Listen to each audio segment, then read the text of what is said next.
사도행전 20장 28절에서 32절 말씀 우리 교독합니다.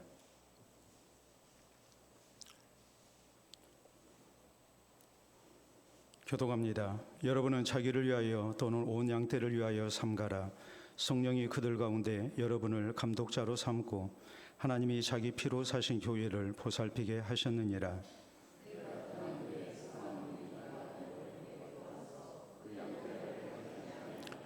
또한 여러분 중에서도 제자들을 끌어 자기를 따르게 하려고 어그러진 말을 하는 사람들이 일어날 줄을 내가 아노라.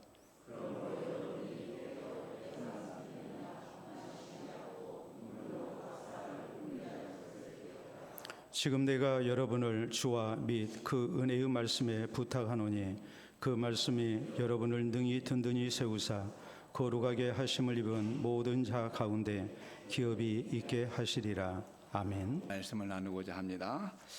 1987년 3월 8일 문진 목사님 가정을 포함해서 열매 교우가 세운 낙은 교회는 약 40년의 세월 동안 38년의 세월 동안 주의 은혜가 공급되는 통로가 되었습니다. 목사님의 귀한 가르침을 통해서 교회가 든든히 세워지고 예수 그리스도의 복음이 선포되며 또 이제 같이 이야기 나누게 신앙과 상식이 조화를 이루되 신앙의 바탕에 상식을 펼쳐나갔고요. 또한 이 시대에 실종된 역사의식을 기독교적인 세계관으로 세우는 일은 합동교단 내에서도 없든가는 업적이라고 저는 평가하고 싶습니다. 물론 아까 말씀한 대로 성경 중심, 말씀 중심, 교회 중심으로 교회를 세우고 또 한 사람이 빨리 가는 것, 100사람이 함께 가는 그런 공동체 형성을 추구하는 교회로 저도 이해하고 있습니다. 이토록 아름다운 교회 원로 목사님 추대를 앞두고 저녁 예배를 설교하게 되어서 참으로 송구하면서도 감사하게 생각합니다. 마치 태양이 아침에 떠올라 하루를 비추고 저녁에 제 자리를 찾아가듯이 지난 40년 동안 교우들에게 말씀과 기도와 섬김의 본연을 보셨던 목사님께서 이제 일선에서 물러나가실 때가 되었습니다. 어떤 말씀으로 고민할까 고민한 중에 새벽에 이 말씀을 하면 좋겠다 한 생각이 들었어요. 그래서 3년의 목회를 마치고 떠나야 했던 사도 바울의 마음이 떠올라서 본문을 선택했습니다. 40년 이상 한 교회를 섬기신 목사님께서도 바울의 이 권면이 가장 마음에 와 닿지 않을까 이렇게 생각합니다. 제가 감히 목사님의 고별 소개를 먼저 한다는 마음으로 오늘 사도 바울이 남긴 부탁을, 당부를 함께 나누고자 합니다. 알다시피 본문의 설교는 17절부터 시작됩니다. 그는 예루살렘으로 올라가기로 굳게 마음을 먹었습니다. 물론 예루살렘에 올라가면 죽을 수 있다는 감동도 받았어요. 그렇지만 바울은 복음을 전하는 일에는 목숨을 버리는 일도 각오했기에 두렵지 않았습니다. 안타깝게도 에베소 교인들을 더는 육신으로 보기 어렵다는 결론을 내리자 바울은 밀레도에서 장로들을 청합니다. 그래서 17절부터 20절까지를 통해서 자신이 어떻게 에베소 교회에서 사역했는지를 밝힙니다. 먼저 그는 유대인의 방해 속에서도 겸손과 눈물로 사역했다라고 19절에 밝힙니다. 그렇죠. 교회의 규모가 크든 작든 교회를 다니는 자는 늘 크고 작은 아픔에 눈물을 많이 흘립니다. 아마 목사님 부부도 눈물을 참 많이 흘리셨겠다고 생각합니다. 다음으로 유익한 것은 무엇인지 가르치며 회의와 믿음을 선포했다고 했어요. 복음을 온전하게 가르치는 것이죠. 가르치는 자리에 있다고 해서 두려움이 없는 것은 아닙니다. 이 말씀을 선포하면, 바르게 선포하면은 받아들이는 자가 매우 힘들어할 것이다. 이런 때가 종종 있습니다. 그렇지만 그 성도의 유익과 교회의 유익을 위해서 담대하게 무엇인지 가르쳤다라고 말합니다. 혹시 여러분 말씀을 듣다가 또 거리끼는 또 좀 뭔가 참 부딪히는 부분이 있다면은 이거 나를 위해서뿐만 아니라 교회를 위해서 선포했을 거다라고 이렇게 받아들이면 정말 좋겠습니다. 이게 20절부터 21절에 나옵니다. 대부분의 목회자들은 어떤 한 성도를 대상으로 해서 설교하는 거 싫어합니다. 왜냐하면 그렇게 하게 되면 다른 성도가 상처를 받기 때문에 교회의 청중을 놔두고 그렇게 설교를 하게 되죠. 또한 그는 예루살렘에 닥친 고난을 알면서도 몸을 빼지 않았습니다. 헌신의 꽃을 피웁니다. 남에게만 고난을 이겨내라고 가르치지 않고 자신이 직접 고난이 닥쳐도 뒤로 물러서지 않는 그런 신앙의 본을 보이는 것입니다. 이게 24절에 나옵니다. 그리고 마지막으로는 그는 하나님 모든 뜻을 에베소 교인들에게 전했다고 합니다. 27절에 말합니다. 이제 여한이 없습니다. 자신의 사상이나 감정이 아니라 하나님의 뜻을 전했습니다. 다 다 전했는데 무슨 여한이 있겠습니까? 그래서 당부합니다. 물론 당부의 대상은 에베소 교회 장로들입니다. 그런데 장로들에게만 한 부탁이지만은 실상은 교회 공동체 모두에게 한 부탁입니다. 그러니까 우리 성도 한 분 한 분에게 한 부탁이기도 합니다. 이 당부는 단순한 조언은 아닙니다. 진심과 사랑이 담긴 부탁이며 유언과도 같은 부탁입니다. 바울 사도의 마음에 들어있는 부탁입니다. 동시에 저는 문진 담임 목사님의 부탁이기도 할 것입니다. 그러니 우리가 깊이 듣고 지금까지도 그래왔지만 앞으로도 이런 교회로 우뚝 서는 그런 나가온 교회가 되기를 주님의 이름으로 축원합니다. 그렇다면 바울은 무엇을 당부하고 있습니까? 첫 번째입니다. 자신의 영적인 상태를 돌아보라. 28절 전반전 나옵니다. 사람들은 늘 남에게 관심을 갖습니다. 남이 무슨 옷을 입었는가, 남이 어떤 음식을 좋아하는가, 남이 어떤 책을 읽고 있는가, 다른 사람은 주식에서 얼마를 벌었는가, 이렇게 타인에 대해서 관심이 많습니다. 이런 관심을 보이는 것은 자연스럽습니다. 혼자 살아가는 세상이 아닌데 세상과 차단하고 독과하는 태도는 바람직하지 않다라고 생각합니다. 더구나 이 시대는 네트워크 시대입니다. 전 세계가 촘촘하게 그물망으로 연결되어 있습니다. 세계에서 일어난 사건, 사고는 컴퓨터에 올린 즉시 어디서나 접근할 수 있게 될 시대가 되었습니다. 물론 북한은 외겠죠. 세상으로 나아가 복음을 전해야 그리스도이니까 남에게 관심을 떼지 않아야 할 것입니다. 하지만 영적인 세계에서 가장 중요한 것은 우선 자신입니다. 자신을 먼저 돌아보아야 합니다. 내 영적인 상태가 무엇인가, 어떤 것인가를 파악해야 합니다. 다른 사람의 은혜를 받아서 하나님과 깊은 경험을 난다 해도 내 자신의 영적인 상태가 메마르고 거칠라면 얼마나 유익이 되겠습니까? 그래서 사도 바울이 뭐라고 말씀합니까? 28절 전반절을 제가 읽어보겠습니다.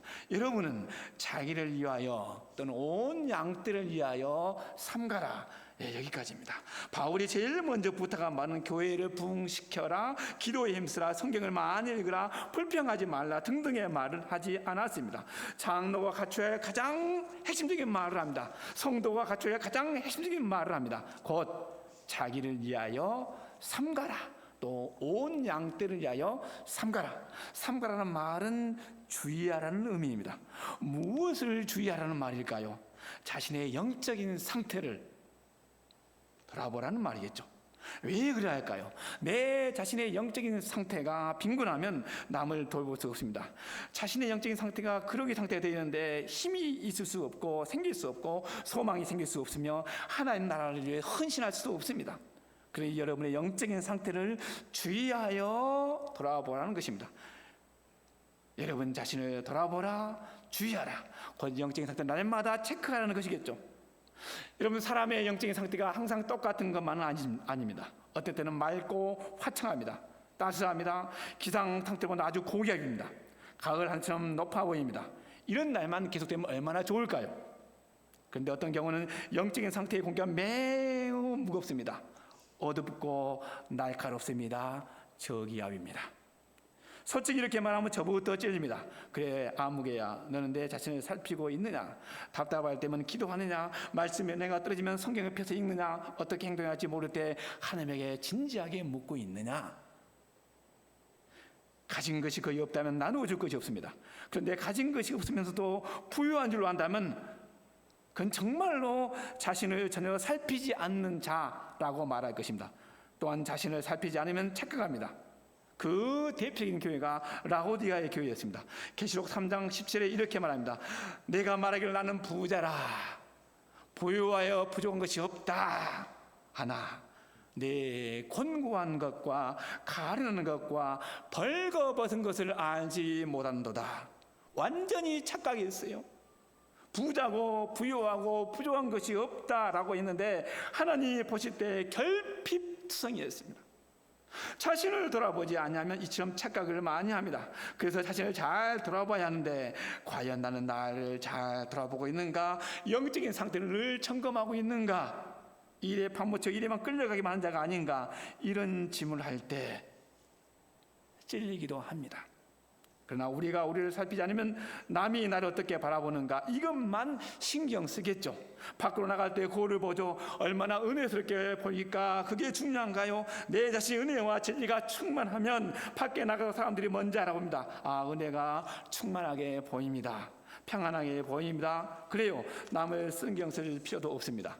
남이 나를 어떻게 바라보는가를 너무 고민할 필요도 없을 것 같습니다. 그러므로 우리가 우리 자신의 영적인 상태가 어떤가를 먼저 점검해야 합니다. 사도 바울이 간절히 부탁합니다. 여러분의 영적인 상태를 매일매일 순간순간 점검하십시오. 사랑하는 나간 교회 여러분, 가진 것이 많지만 나눔을 인조로 해서 움켜만 주고 싶다.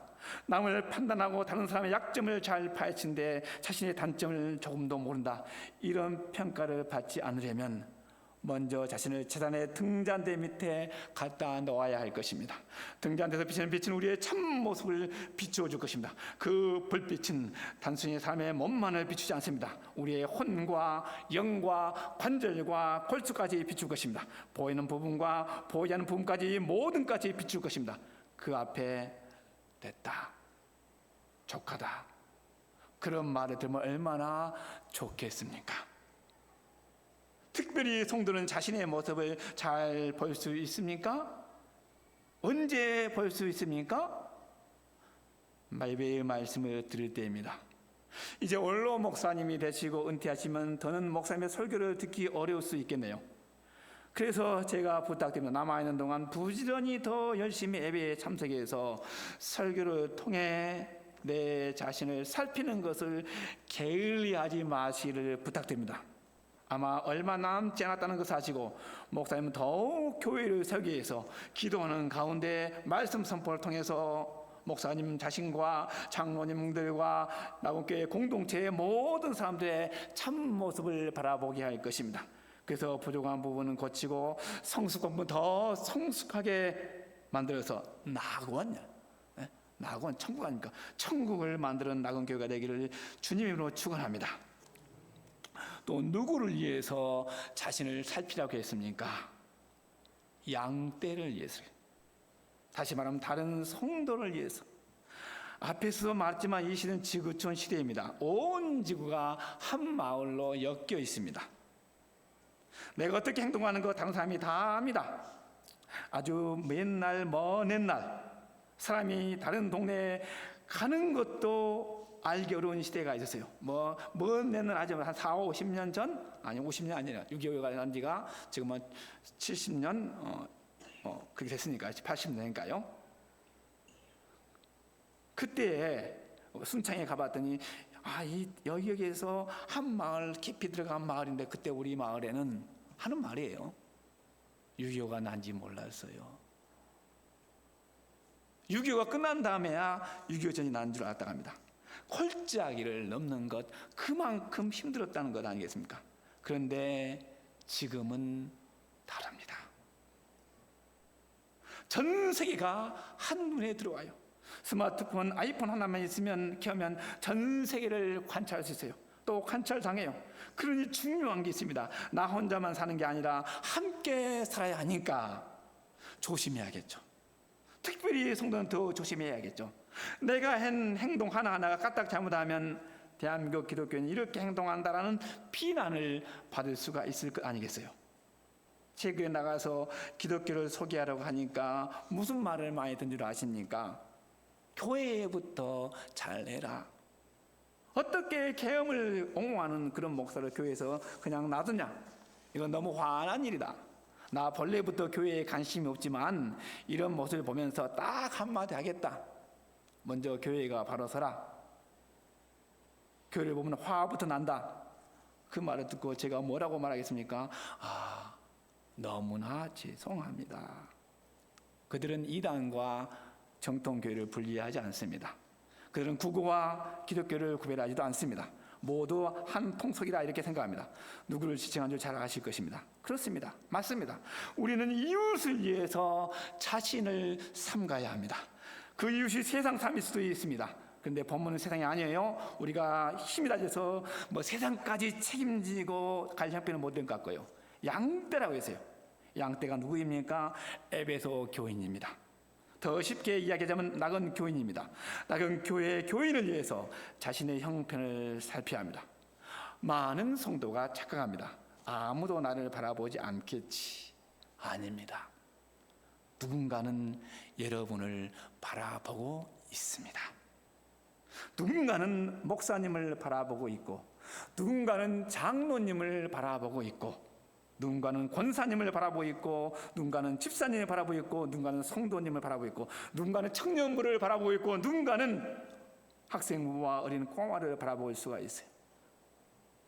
이처럼 우리는 모두 남에게 영향을 미치는 존재입니다. 우리 교회에 있었던 일입니다. 어느 날 문득 한 성도님이 이런 말합니다. 목사님, 어느 권사님 참 대단하셔요. 남편이 돌아가셔서 너무 힘들어 하실 줄 아는데 씩씩하게 잘 이겨내시네. 무엇을 말합니까? 고통스러운 일을 당했는데 그걸 어떻게 이겨내는지를 보고 있다, 이 말 아닙니까? 그러니까 우리 행동을 누가 보고 있습니까? 성도가 보고 있습니다. 하나님도 우리를 보고 계시지만은 성도도 보고 있어요. 그래서 내가 아파할 때 어떻게 이기는지, 내가 힘들어할 때 어떻게 흔들리는지 바라보고 계십니다. 어떤 성도가 다른 성도를 바라봅니다. 사람의 삶이 다양하지만 또 약분을 다 하면은, 저는 수학을 잘 못합니다만 약분을 다 하면 비슷하지 않습니까? 어떤 일을 겪으면 이런 일이 날 것이다 예상할 수 있지 않겠어요? 근데 누군가가 조금 마음 아픈 일을 겪었는데 그걸 처음 겪은 일이냐, 이 사람에게 말하고 저 사람에게 말하고 해서나고, 그리고 불평하고 하나님에 대한 믿음조차 흔들린다면 성도가 뭐라고 하겠습니까? 아니, 세상 혼자만 살았나? 아니, 그 일 혼자만 겪었냐? 나도 다 겪었어. 나도 다 경험했어. 다 그런 거 아니야? 조금 힘을 내지. 그런 말을 하며 안타까워할 것이다. 물론 이해를 못하는 건 아니죠. 고통당하는데 그냥 차가운 눈으로 바라보는 거 아닐 거예요. 그러나 생각에 하는 말이 좀 이겨내지. 그러니까 우리가 누구를 위해서요? 옆에 있는 다른 성도를 위해서 삼가해야 합니다. 내 영적인 상태를 돌아봐야 합니다. 특별히 즐거운 일이 아니라 고통스러운 일을 겪을 때 다른 성도를 위해서 자기 자신을 돌아보아야 합니다. 오늘 우리가 조금 힘든 일을 잘 이겨내면 그게 다른 성도에게 은혜가 되고 힘이 되고 격려가 됩니다. 소망을 품게 합니다. 나도 그 성도처럼 살아야겠다, 그런 마음이 생겨서 동기를 유발하게 합니다. 기왕이면 긍정적인 모습으로 비추어져야 합니다. 일부러 긍정적으로 살라고 말하는 건 아니고요. 내가 그렇게 살아가기만 하면은 자연스럽게 다른 사람에게 긍정적인 영향을 미칠 줄로 믿습니다. 저는 본문을 묵상하면서 예수님이 이상의 유혹을 받았지만 하루에 한 번도 유혹에 넘어가지 않은지를 생각해 보았습니다. 히브리서 4장 15절을 볼까요? 우리에게 있는 대상은 우리의 연약함에 동정하지 못하시리가 아니요 모든 일이 우리와 똑같이 시험 받으신 이로되 죄는 없으시니라. 일반적으로 이 말씀은 예수님은 우리의 모든 사람, 우리처럼 모든 일에 똑같이 시험을 받았지만 죄를 짓지 않았다. 그래서 우리의 연약함을 안다. 우리의 약함을 안다. 그래서 우리가 힘들 때 궁일하심을 얻기 위해서 하나님의 보좌 앞에 나아가자, 이런 말씀이에요. 그런데요, 한 번 더 깊이 한번 생각해 볼까요? 주님께서 왜 시험을 이겨냈겠습니까? 우리를 위해서입니다. 우리가 시험 당할 때 유혹에 넘어가면 안 되잖아요. 우뚝 서야 하잖아요. 마귀를 물리치고 육신의 정욕을 물리치고 유혹을 물리치고 게으름과 나태함도 물리치고 우리를 위해서 그렇게 물리치하잖아요. 예수님께 우리를 위해서 그렇게 사시잖아요. 그래서 우리가 그를 바라봄으로 그의 뒤를 따라감으로 그분과 닮아가려고 예수님으로 이겨내도록 유혹을 이겨내셨다고 생각합니다. 그러니 우리도 이제 나를 위해서만이 아니라 남을 위해서, 사랑하는 교우를 위해서, 낙원교회의 공동체를 위해서 자신을 살펴야 합니다. 내가 이기는 모습을 누군가가 보고 있다. 옆에서 힘을 냅니다. 그런 삶을 살고 있는지 우리가 살펴야 할 것입니다. 따라서 정말 우리에게 힘든 일이 닥칠 때에는 이게 꼭 내가 연약해서 또 내가 참 신앙생활하면서 참 여러 가지 고통을 너무 많이 받으라고만 생각하지 말고, 내가 이런 많은 고통을 받았는데 나를 통해서 이 고통을 이겨내므로 말미암아 많은 사람들이 힘을 얻겠다, 오히려 소망이 되겠다, 그런 마음으로 살아가시기를 바랍니다. 사랑하는 교회 여러분, 다시 한번 말씀드립니다. 내 자신을 위해서, 그리고 교우들을 위해서 우리가 자신의 영적인 상태를 깊이 살펴야 할 줄로 믿습니다. 영적인 상태를 살필 때 부족한 것이 있습니까? 그러면 하나님이 뭐라고 말씀했습니까? 구하라 했어요. 구하면 내가 유혹을 이길 만한, 시험을 이길 만한 길도 주시고, 그걸 이기지 못할 것 같으면은 피할 길도 주실 것이다 말씀했잖아요.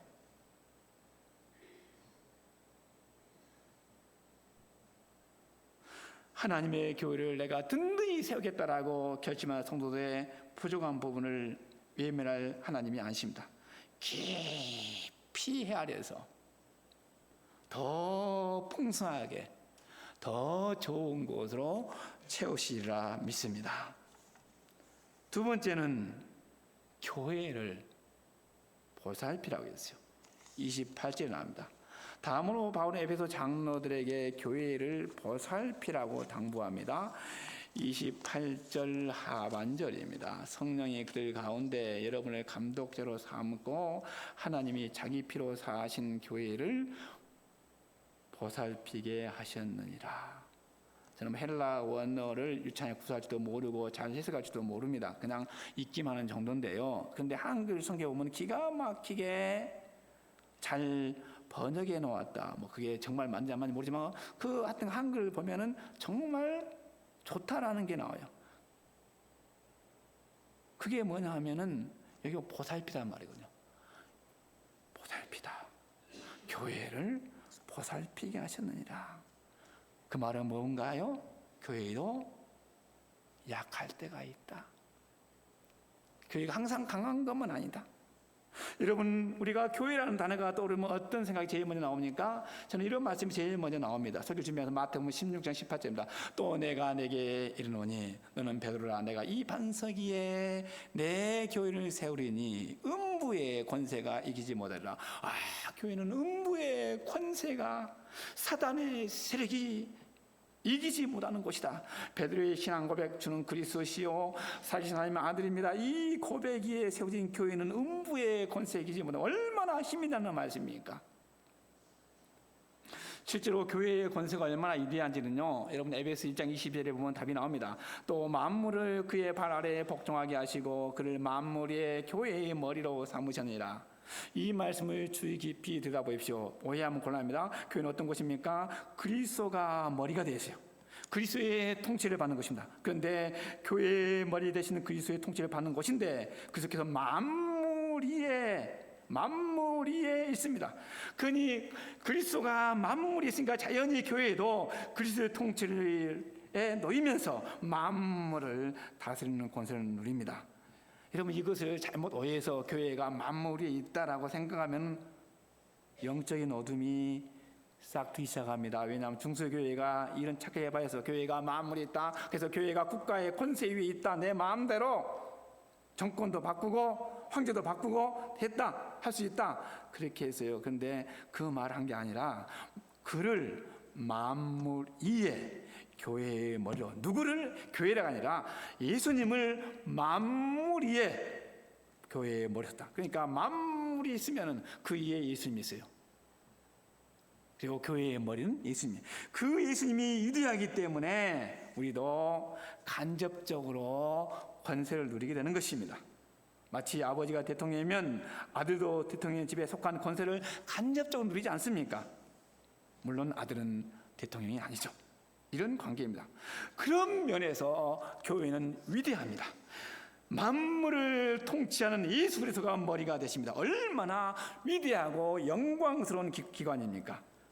그래서 우리는 교회를 생각할 때마다 교회의 일회성을 늘 묵상해야 합니다. 교회의 규모가, 사이즈가 적냐, 빅사이즈냐 스몰사이즈 이것만 생각하지 말고 이 교회는 정말로 위대한 곳이다 늘 묵상해야 합니다. 하나님, 교회의 머리는 예수님이십니다. 예수님은 온 우주 위에 계십니다. 그 건세의 교회가 참여합니다. 우리가 이런 영광을 누리고 있습니다. 이게 하나님이 세운 질서입니다. 그런데 그렇게 교회의 이름만 바라보면 안 됩니다. 또 다른 쪽을 살펴야 합니다. 교회는 돌아봐야 하는 존재입니다. 보살핌을 받아야 할 존재입니다. 보살필 필요가 없다면 오늘 본문에서 교회를 보살피게 하셨느니라 이 말을 하지 않았을 것입니다. 보살피야 한다. 근데 또 이걸 또 잘못 아는 사람들은요, 뭐 교회에 어떤 좌지우지하는 사람도 있죠. 이런 사람들은 교회가 내 마음대로 행하지. 내가 했는데 내가 뭔데 하면서 휘두르러 가는데 휘두르란 말은 안 나왔어요.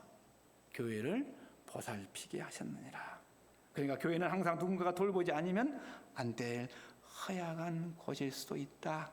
이런 것을 암시하고 있습니다. 그렇다면 에베소 교회에 어떤 일이 일어날 것 같아서 교회를 보살피라고 장로들에게 부탁을 했을까요? 바울은 에베소 교회를 떠나면서 이런 일이 있을 것을 예상했어요. 두 가지가 일어날 것이라. 하나는 교회의 외부의 공격입니다. 그 경우 구체적으로 어떠합니까? 29절 나옵니다. 바울이 떠난 후에 사나운 이리가 여러분에게 들어와 그 양떼를 아끼지 아니한다라고 말합니다. 사나운 이리가 누구인지는 구체적으로 말하지 않습니다. 그런데 사나운 일이라고 하는 것을 보아서 아마 교회의 이단들을 가리키는 것 같습니다. 당시 교회를 삼킨 이단들은 크게는 두 부류였습니다. 하나는 유대주의자들입니다. 이들은 기독교에 들어온 유대교도들입니다. 기독교 입교 때문에 예수가 단순히 선자가 아니라 구원자임을 고백했어요. 유대교에 있던 자들이 그리스도로 개종한다는 것은 놀라운 일입니다. 그들이 기독교를 개종하려면 적어도 두 가지는 분명하게 입장을 밝혀야 했어요. 먼저 유대교의 근본을 진 율법을 지켜야 하나님의 백성이라는 사실을 포기해야 합니다. 그들은 율법을 언약 안에 머무는 조건으로 봤어요. 율법을 파괴하면 언약 백성은 머물 수 없습니다. 그런데 그리스도는 예수께서 십자가에서 흘리는 피를 믿음으로 하나님의 언약 백성이 된다. 그런 유대교에서 기독교 개정하는 건 쉽지 않습니다. 생각을 바꾸는 거예요. 어렵지 않지 않습니까? 어렵죠. 다음으로 유대교에서 언약 백성이 되어야 지켜야 할 것들 곧 할례와 정결법을 포기해야 합니다. 유대는 낳은 지 8일 만에 할례를 받았습니다. 할례를 받는 건 내가 하나님의 백성이라는 걸 증명하는 표시죠. 또한 음식에 대한 정결 규례는 일상 규례인데 핵심 사항입니다. 그들은 먹어야 할 것과 먹지 말아야 할 것 규정이 있어요. 그런데 예수님 뭐라고 말씀하나요? 입으로 들어가는 것이 입을 더럽게 하는 것이 아니요 입에서 나오는 것이 사람을 더럽게 한다. 입에서 나오는 것은 악한 생각, 살인, 간음, 음란, 도적질, 거짓 증언과 비방이라고 했어요. 이런 것들이 사람을 더럽게 한다. 정결법을 지켜야 깨끗하고 거룩하다는 유대인의 생각, 그게 아니고 마음을 깨끗하게 해야 거룩하게 된다. 보는 관점에 달랐습니다. 이런 것들을 포기하고 기독교 들어온 것입니다. 그러니까 쉽지 않죠. 근데 기독교에 들어왔는데 옆에서 누군가 사살 꼬드깁니다. 아니, 예수 믿는 거 가지고는 부족하잖아. 뭔가 우리 편에 노력이 필요한 거 아니겠어? 이렇게 해서 유대주의자들이 교회를 무너뜨립니다. 어떻게 무너뜨립니까? 예수를 믿는 것만은 부족하다. 그러니까 하나님의 백성 되려면 어떻게 해야 한다? 할례도 받아야 하고 정결법도 지켜야 한다. 이렇게 이야기했겠죠. 이렇게 해서 교회를 공격합니다. 그러면 교회의 근본 진리가 무너지게 돼요. 또 하나 영지주의랍니다. 잘 알죠? 간략하게 말하면 이들은 물질 세계를 악하게 보고 예수님의 육신의 행과 십자가의 고난을 하찮게 여기며 특별히 지식이죠. 지식을 통해서만 구원받았다고 가르쳤습니다. 물질을 누가 만드셨습니까? 그리고 그 세계를 보시고 하나님이 어떻게 했어요? 매우 좋았다고 말씀했지 않습니까? 물질 하나님 만드시고 그 물질을 보시니 매우 좋았더라. 물질 세계 자체가 악한 것은 아닙니다. 그 물질을 사용하는 자가 잘못 사용할 때 악한 것이 되겠죠. 또한 특별히 지식을 통해서만 구원받습니까? 신천지 교인들을 자주 만나면 꼭 그런 말을 해요. 뭐 별로 알지도 못한 것 같으면서 자기들 하는 말이 뭐 계시록 많이 안다고. 아, 계시를 알아야 구원받지. 계시를 알아야 구원받습니까? 그래서 제가 그래서 말했어요. 예수님을 구주로 고백하면 구원받습니다. 예수를 믿어야 구원받습니다. 이처럼 믿는 복음을 못 듣는 자들, 성경 원리를 못 듣는 자들이라고 할 수 있습니다. 그들이 교회를 무너뜨리지 못하게 주의해야 했습니다. 다음으로 참 안타까운 일인데 이건 밖의 세력들이고요, 교회 내부입니다. 불행하게도 교회는 때로 내부의 신자들이 무너질 때가 있습니다. 문제가 생기면 교회 내분이 일어납니다. 그래서 내가 옳다, 아니다, 이쪽이 옳다, 이렇게 서로 주장합니다. 모두가 다 판사가 되고 모두가 다 옳고 그름을 분별하는 간별사가 됩니다. 누구의 말도 듣지 않습니다. 오직 자기와 코드가 맞은 사람만 내 편만을 듭니다. 이렇게 할 때 지하의 바람직한 태도가 무엇일까요? 이 편도 옳다고 저 편도 옳다 할 때요, 그럴 때가 있어요. 근데 저는 이렇게 생각합니다. 요소가 여리고성을 정복하려고 나갔을 때 한 사람이 칼을 빼들고 있었어요. 요소가 묻습니다. 여리고성이 이제 가까이 왔으니까요. 너는 우리 편이냐 아니면 적들의 편이냐? 이에 요소아에게 그 사람이 말하죠. 무슨 말인지 아시죠? 나는 여호와의 군대 장관으로 왔느니라. 무슨 말인가요? 나는 네 편도 아니고 적들 편도 아니고 여호와의 편에 서 있다. 내가 여호와의 뜻에 합당하면 내가 도움을 주겠다. 여호와의 뜻에 어긋나게 행동하면 가차없이 너를 칠 것이다. 이런 의미로 말했던 것 같아요. 그러니까 서로 다투고 싸울 때요, 이쪽 저쪽 비 맞추려고 하지 말고 하나님 편에 서면 됩니다. 물론 그게 쉽지 않겠죠. 그러나 하나님 편에 서면 됩니다. 그런데 바울이 에베소 교회의 장로에 부탁한 내용은 여러분 중에서도 지하들을 끌어 자기를 따르게 하려고 어그러진 말을 하는 사람이 일어날 줄 아노라, 이렇게 말했어요. 분명히 여러분이라겠어요. 그 당시 여러분 장로를 말합니다. 에베소 교회의 장로들이 몇 명이었을까?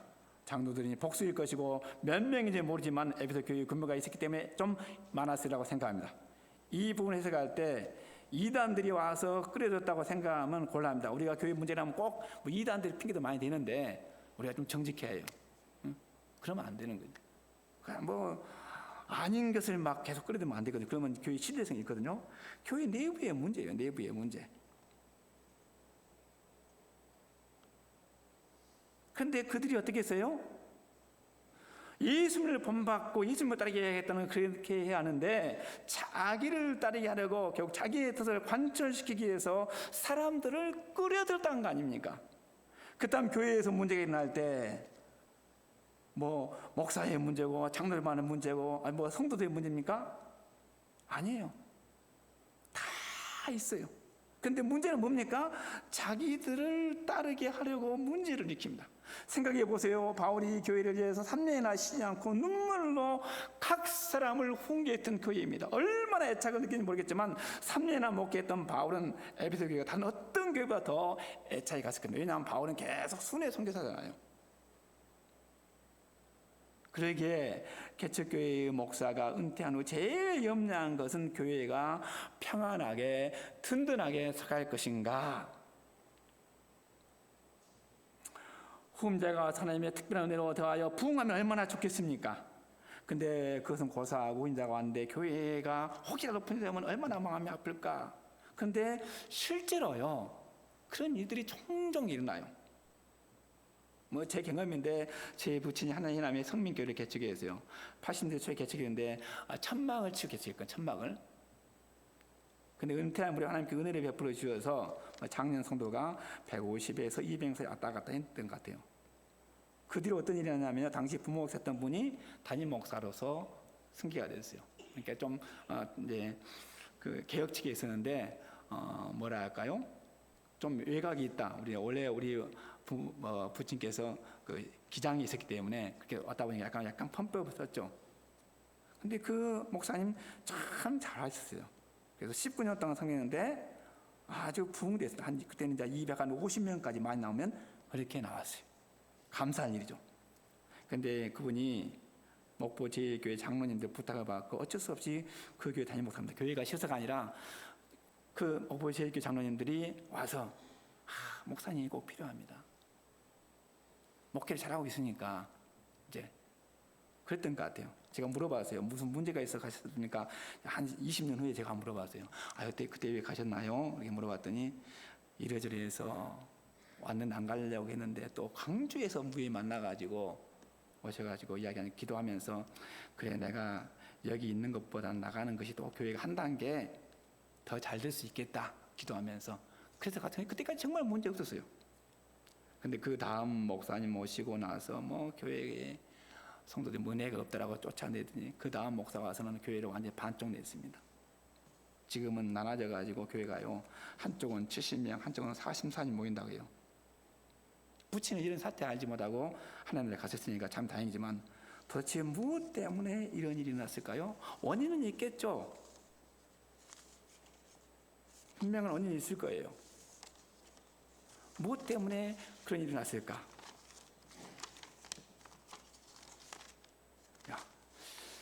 제가 설교를 준비했는데 온고지를 하나를 뺐네 보니까 원인이 있겠죠.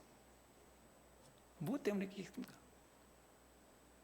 분명히 잘못이 있어요. 잘못을 즉하면 받아들이고 아 잘못했습니다. 좀 주의하겠습니다. 그러면 다 해결돼요. 우리가 뭐 살아가다 보면은 때로 실수할 수 있잖아요. 그죠? 실수할 수 있어요. 그러니까 그러면 잘못했네요. 내가 돈을 사용했는데 좀 잘못 사용했습니다. 그렇게 말하면 될 거 아니겠어요? 근데 그 말 하니까 자신을 공격하는 거 생각을 해요. 그래가지고 이제 장로님도 있는데 두 쪽으로 나눠졌어요. 지지하는 장로, 지지하지 않는 장로. 결국 교회가 나눠졌어요. 그래서 해남에 가면은 얼굴을 들 수가 없습니다. 참 마음이 아팠어요. 물론 나은교회는 그런 교회는 아닐 것입니다. 정말 100명이 일보를 가는 그런 마음으로 공동체성을 추구해 왔기 때문에 그렇게는 아닐 겁니다. 정말 좋은 교회입니다. 그리고 제가 와서 보니까 교회가 정말 질서가 탁 잡혀 있다. 그런 느낌이 확 들어와요. 그리고 저녁에 이렇게 많은 성도가 모인 교회에 있습니까? 없어요. 좋은 교회입니다. 그러나 분명할 것은 여러분 다시 이야기합니다. 우리는 교회를 어떻게 해야 한다고요? 보살펴야 합니다. 강하다고 생각하지 말고 늘 보살펴야 합니다. 보살펴서 어떻게 합니까? 잘못된 것이 일어날 때는 크게 말하지 말고 찾아가서 목사님, 장로님, 권사님, 집사님 제가 생각할 때는 이것이 좀 아닌 것 같은데요. 그러면은 생각하면 다 나오지 않습니까? 그래요? 제가 좀 잘못 생각했네요. 돌이키겠습니다. 그러면 얼마나 좋습니까? 서로 이게 보살피는 거 아니겠습니까? 내가 완벽하다면 절대로 남에게 충고받을 일도 없어요. 근데 우리가 교회가 보살피면 우리 교회가 교회 아니에요. 우리가 약하거든요. 약하니까 어떻게 합니까? 서로를 보살펴야 하거든요. 그렇게 보살펴야 합니다. 다음으로 가장 중요한 대목이 나옵니다. 어떤 것입니까? 이런 문제들이 있으니까 사도 바울이 결론적으로 하는 말이 있어요. 내가 여러분을 32절에 우리 같이 한번 읽어보도록 하겠습니다. 32절 시작. 지금 내가 여러분을 주와 및 그의 은혜의 말씀에 부탁하노니 그 말씀이 여러분을 능히 든든히 세우사 거룩하게 하시며 모든 자 가운데 기업 있게 하시리라. 아멘. 이렇게 교회가 강한 것 같지만 약하고 때로는 엉뚱한 삶에 들어올 수 있고 그러니까 통틀어서 뭐라 했냐면 내가 여러분은 그 장로만 아니라겠어요. 모든 교인을 누구에게? 주님에게. 그리고 누구에게? 은혜의 말씀에 부탁한다. 그러니까 교회는 모두가 다 은혜의 말씀, 주님과 은혜의 말씀에 매여서 살아가면 내가 그 말씀을 붙잡고 살아가기만 한다면 든든히 세워져 간다. 할렐루야. 저는 그렇게 생각합니다. 바울이 가장 강조했던 부분이 이 부분이에요. 근데 제가 이 부분을 안 가져왔어요. 그래서 그냥 설교했던 내용을 준비한다. 그러니까 이런 일들이 일어나니까 너희들 내가 누구에게 부탁했냐? 내가 장로에게 부탁했느냐? 장로도 때로 시험당할 수 있다. 내가 권사에게 부탁했냐? 권사세요 때로 시험당할. 내가 집사에게 부탁했느냐? 안 된다. 내가 부탁하는 것은 주님에게 부탁한다. 여러분을 주님에 맡긴다. 그리고 은혜의 말씀에 부탁하겠다. 그 말씀이 든든히 능히 여러분을 세울 것이다. 그래서 사랑하는 목양 교회가, 사랑하는 나가온 교회가 하나님의 은혜로 세워져서 든든히 써가는 교회, 무엇보다 교회의 머리가 된 예수 그리스도의 교회, 그래서 나가온 교회가 하나님의 통치를 받는 교회가 되어서 이 땅에 아무리 흑암이 닥친다 할지라도 세상의 비난이 교회를 퍼부어도 하나님의 피로 세운 나가온 교회가 영원하게 빛을 발하는 그런 교회가 되기를 주의 이름으로 간절히 축원합니다. 기도하겠습니다. 자비로우신 아버지 하나님, 부족한 종이 오늘 귀하신 문진 목사님 원로 목사 추대식을 통해 말씀을 전하게 되었습니다. 하나님, 사랑하는 낙원 교회의 모든 교우들을 주와 은혜의 말씀에 맡기오니 말씀을 붙잡고 말씀을 매여 살아가는 자가 되어서 어떤 경우에도 흔들리지 않고 든든히 서가게 하시되 귀양이면 은혜에 은혜를 비어서 더 아름다운 교회로 성장하도록 은혜를 베풀어 주옵소서. 예수님 이름으로 기도드립니다. 아멘.